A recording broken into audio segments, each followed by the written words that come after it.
Hi, thank you for joining me on A Look at Life. My name is Wayne Lampman, and I am your host, as well as the producer of the show. Today, I'm going to talk about war. War. What is it good for? Absolutely nothing. Good God, yo! Any of you remember that? Well, that was a song that was popularized by Edwin Starr in 1970, and it has become the most popular protest song ever. When I was 23, I left college.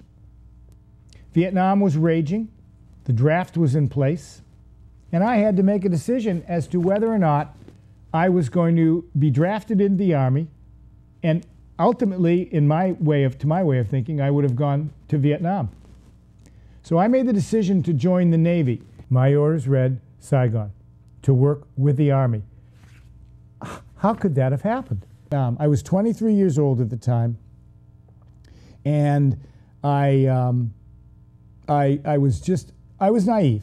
We all were naive, but I was a little bit older. Most of the kids were 19 who were heading off because they hadn't had college, but I had the college, so I was 23. We're heading off to Vietnam. We get over there, it's hot, we're put in a barbed wire encased bus, taken to this nasty place that they called the Annapolis Hotel, which was completely covered with sandbags and containers that had sandbags in it. It was awful, and it was so hot. My ultimate destination turned out to be so different than anyone else's. I was sent to the headquarters, which was like the Pentagon in Vietnam. And it was this huge place, air-conditioned. I lived on the barracks area that was off to the side. But I have to tell you that what I saw, the way the Americans treated the Vietnamese, was appalling. And I was ashamed. At some points, I was actually ashamed to be an American over there. There was this attitude that the Vietnamese were less than, that they weren't good enough. After I was there for 6 months, I ran into one fellow that I had flown over with. I said to him, what do you do for entertainment? I mean, I had the gym, I had the pool, I had a movie, I was in an air-conditioned office. He goes, well, let me see, sometimes we shoot up into the trees and watch the gooks fall out. And I thought, oh my God, this guy's been here for 6 months, and this is what he talks about? It wasn't his fault. This was war. This is what war does. I ran into another fellow on my way back, and we had also gone over together. And I told him this story, and I said, did you ever, and he, by the way, was up in a northern area. He was a cook. And I said, did you ever hear anything like this? And he said, not that. But he mentioned something. I don't remember the name of what it was, but he mentioned something that was done. And I said, what is that? Well, if we didn't like someone, we had to get rid of them. I said, what do you mean? And he said, well, we had a sergeant that we didn't like. So one of us had to get rid of him. So we picked straws. And the one guy that got the short straw, he was supposed to kill him and make it look like the enemy did it. I said, no way. He said, yeah. And I said, oh my God. Well, what happened? Well, the guy that got the short straw, he couldn't do it. So he shot the guy up in the legs and sent him home a maimed individual. I thought, oh my God. This is what war does. There was a situation that happened, I'm sure it was I'm guessing 68 before I went over. It was called the My Lai Massacre with Lieutenant Calley involved. They massacred children, women, old men and women. They killed an entire village who were completely defenseless. Do you think these guys went over there murderers thinking that they were going to be able to do this kind of thing? No. War does that to kids. War makes people do it. You put them together, you give them enough fear, and they'll do anything. You know that Lieutenant Calley, he was a victim just as much as the people that he stood over and watched being killed. He was sentenced to a life prison sentence, commuted to 3 years, and the 3 years he spent at house arrest.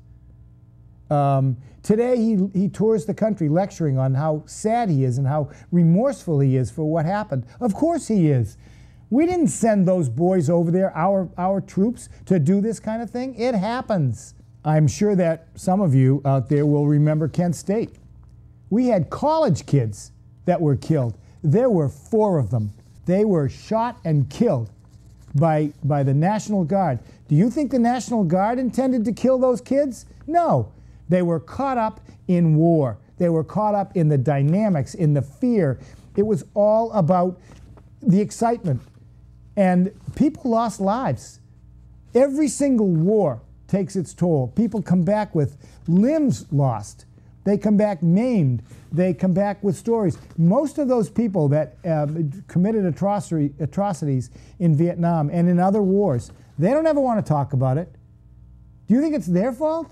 No. They were caught up in the situation. Do you know there was a movie that came out? It's the only movie on Vietnam that I watched that I wanted to look at, and it was with Michael J. Fox. The title of the movie was Casualties of War. And I watched that movie and I thought, that is the attitude that I saw exist in Vietnam. I went out one night with a couple of guys that I worked with, and we went out to dinner. And you know, they both were taunting the cab driver. He's trying to make a living, and they're taunting the cab driver. There was this expression, Papa San. Hey, Papa San, you good men, Papa San? You like Papa San? This is what they were doing, and I was disgusted. I never went anywhere with them again because I didn't see that in the Vietnamese people. I would go downtown. After 6 months, I finally got the courage to go downtown. They said, oh, don't go downtown. You'll be killed. These people will kill you. Do you know, I took my camera, I wandered back streets, I went into temples, I saw the beautiful Audais, that's the outfit that the women wear. I ran into the most wonderful people, the most wonderful Vietnamese people. They were kind to me, and in return, I tried to respect them. These were good people, but a lot of the Americans treated them like they were dirt. This is all war. This is all about war. War? What is it good for? Absolutely nothing. Good God, y'all! I hate war. And I'll tell you what, I was so glad when I left Vietnam. I learned a lot. I loved the culture that I saw there. I loved the temples. But I didn't like what I saw with our boys that went over and changed completely. And you know what? A lot of them did change. I remember coming back home and hearing about guys that had spent time in Vietnam and they committed suicide because they couldn't deal with what they had done. I know there are a lot of guys out there that did things that they never want to talk about, and I don't blame them. I mean, they're victims just like the victims of people that were killed. There's nothing so sacred as a life, and yet it's gone in an instant with war. I have one question I would love to get answered, but it's never going to get answered. Isn't it interesting that the politicians that form the scenarios where war takes place, you don't see their kids going over and fighting, do you? You don't see them engaging in combat. They're safely away, tucked away somewhere, safe from all of that. And yet someone else has to die in order for the experience to take place.